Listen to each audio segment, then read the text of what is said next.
Good morning guys, hello, I'm Daisy and for today's video, ayan, ipapakita ko, before ko ipakita yung harvest time, ayan, hayaan yung ipakita ko sa inyo kung paano ako nagsimulang itanim ang ating mga lettuce at pechay. At ito nga ang aming DIY plant box. At yung lupa nga pala nito ay libre lang namin nakuha. Ayan, sa Ambleside. At ito yung aming seedling, ito ang aking lettuce at pechay na itatanim natin sa ating plant box. At itong ating mga seedling pa nga ay minsan hindi ko nadidiligan kasi nga nasa basement sila at minsan na nakakalimutan ko. So ayan, magsisimula na tayo mag-transplant and this is day 1. At ayan, thank God nakasurvive naman sila kahit na nung tinanong ko sila ay parang nanlalantat ng hina sila, pero ayan, they were growing and fighting. At eto na sila after 5 days. Ayan.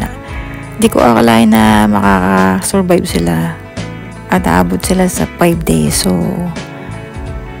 siguro mga 20 days na lang makakapag-harvest na tayo. Hindi ko lang na-save yung mga ilang video ng update sa kanila.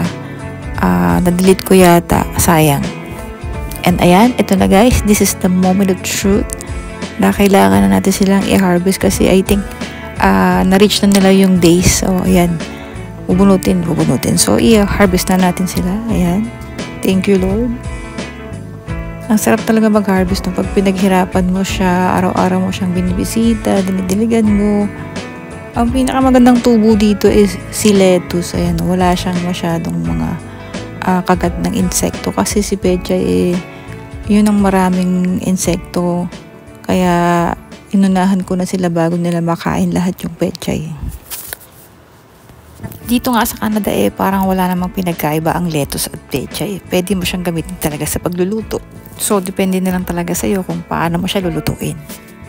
So, ito na guys. Ayan, isang timba din yung na-harvest natin.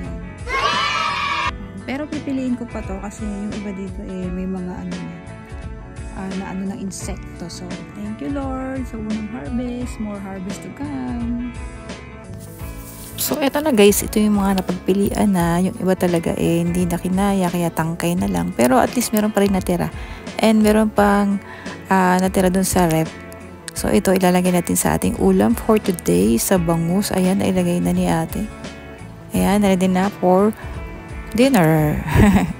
Ayan, magtanim para libre na ang pagkain.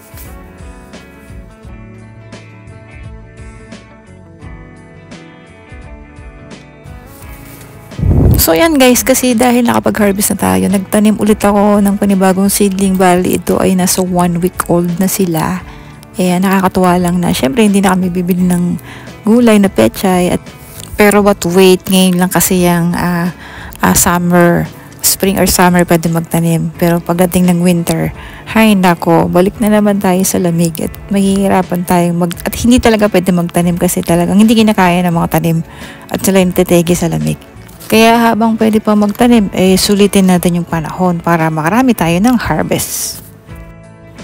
At next video guys, ay ipapakita ko naman sa inyo ang aking first harvest sa aming strawberry. Di ba ang cute?